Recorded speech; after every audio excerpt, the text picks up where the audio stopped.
Okay, so starting off today's show, I wanted to talk about Antonio Brown and the Tampa Bay Buccaneers' decision to sign him to a one-year deal. And if you look at Antonio Brown, this guy is one of the most prolific wide receivers in the history of the NFL. And he's joining the Buccaneers with Tom Brady and his rings, plus two guys that went for 1,000 yards last year in that receiving core as well, in Chris Godwin and Mike Evans.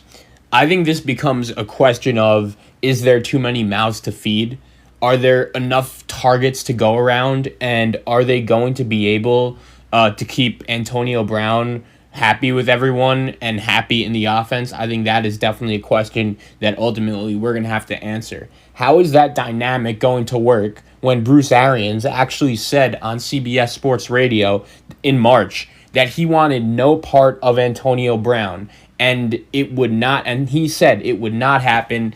Antonio Brown was also caught calling Bruce Arians a phony. He was ripping him. And Antonio Brown also said, listen to this one. Antonio Brown said that Bruce Arians started dressing and talking differently, and that's what got him an NFL coaching gig, and no one takes him seriously. Antonio Brown said all of that stuff on the record. And I think it's a fair question to ask. How is it going to work in Tampa Bay with all of these big personalities and possible distractions? We all know Antonio Brown is a great talent. We all know Tom Brady wanted him, and he wanted him in New England and did not want the Patriots to cut him last year. And to be honest, I don't think Bill Belichick wanted the Patriots to cut Antonio Brown, but there was a zero-tolerance policy there last year. I'm sure the same thing, to be honest, is going to be in effect this year. But I will say this. There are reasons that make me think Antonio Brown will work in Tampa Bay. The first one is this. Antonio Brown took an incentive-based veteran minimum deal. And so let's talk about that, the veteran minimum. Antonio Brown had to be humbled. This is a guy who got himself cut by the Pittsburgh Steelers because he knew the Steelers were not going to give him a long-term contract and rip up his old deal. So he tried to get himself traded. It worked. At first, if you remember, he actually got traded to Buffalo, but they did not want to do it because they were scared that he wasn't even going to report to camp. Then they traded him to the Raiders. He got money from them. He played the system. But then he got suspended, and he's been out of football since. He obviously had to stop in New England for that one game, and we know how that turned out. That's kind of when we all realized Tom Brady and Antonio Brown's relationship is pretty close, and not a lot of people realized they were even that close to begin with. But this is the thing about Antonio Brown.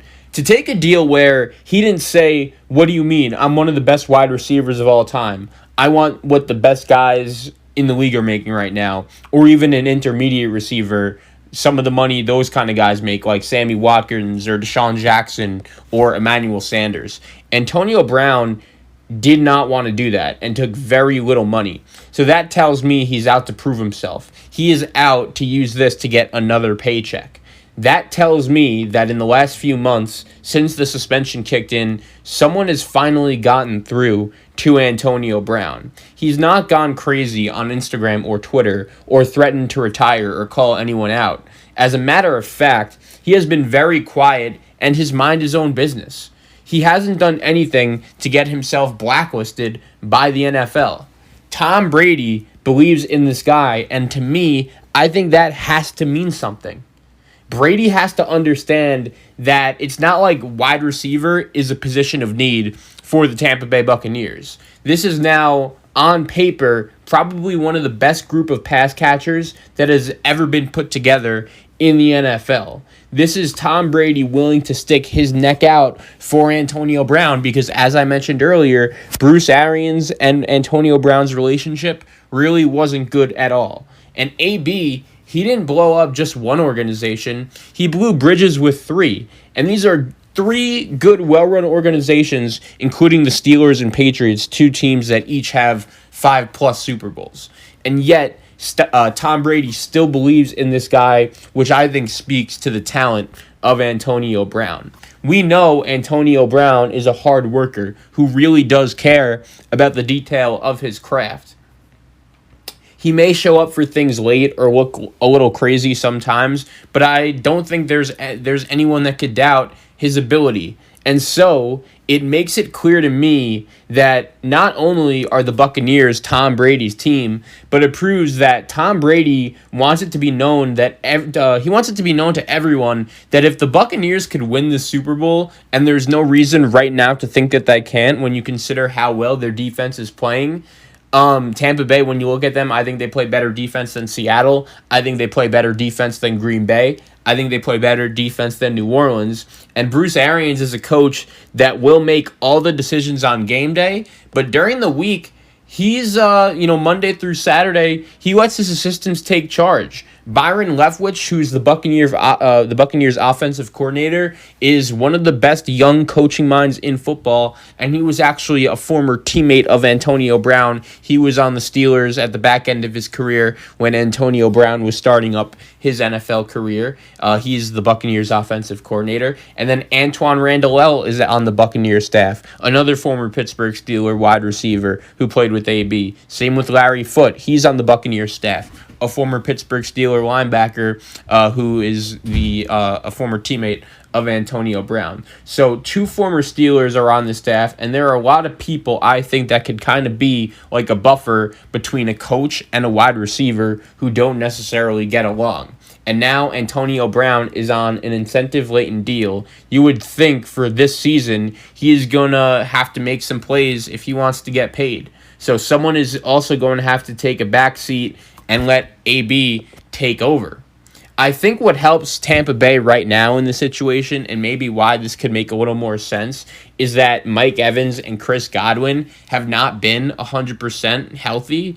And what this move does is it potentially allows for one of those guys, when they're 50-50, to take a game off. Evans has had ankle problems already so far this season. Godwin has had some hamstring problems. In both cases, they've been game time decisions in every single week of the season so far for the Tampa Bay Buccaneers. It's very rare that both guys are available. So now, with Antonio Brown, with Scotty Miller, Cam Brate, Gronk, they could be a little more precautious than usual. For the Buccaneers, this is not about going, 10-6 and just making the playoffs and winning the NFC South. Tom Brady is 43 years old, and he's in this to win a Super Bowl. And so if they have to give Godwin and or Evans rest so they could do that now and know that there's a great wide receiver to recover some of that production. So I think that could really help the Tampa Bay Buccaneers team. So with this move, does it have the potential for Antonio Brown to flip out if he does not get the ball? Possibly, but the Bucs are not invested in him for a lot of money. They're not making the mistake that the Raiders made by trading him or trading for him, or even the move the Patriots made where they had to eat a bunch of cap to cut Antonio Brown after they signed him to the 1-year deal. I think this is a move that, if it works, Tom Brady will be the reason why the Tampa Bay Buccaneers won the Super Bowl. And in New England, when Tom Brady was there, he had to share glory with Bill Belichick. And there were some conversations about who do you give credit to and who is most responsible for the New England Patriots' 6 Super Bowls.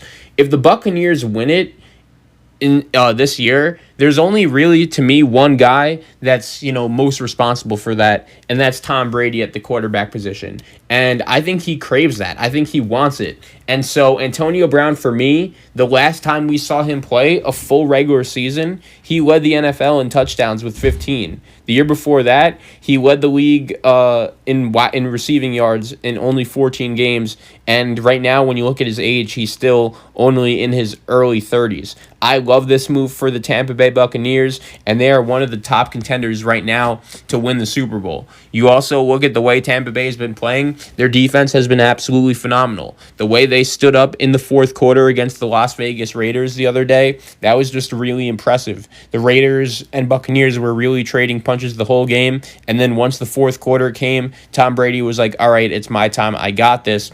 And look, I'll admit, I went into this season kind of thinking Tom Brady's done. He really didn't have it at all with the New England Patriots last year. I did pick the Tampa Bay Buccaneers to win the NFC South due to the fact that I love their surrounding parts.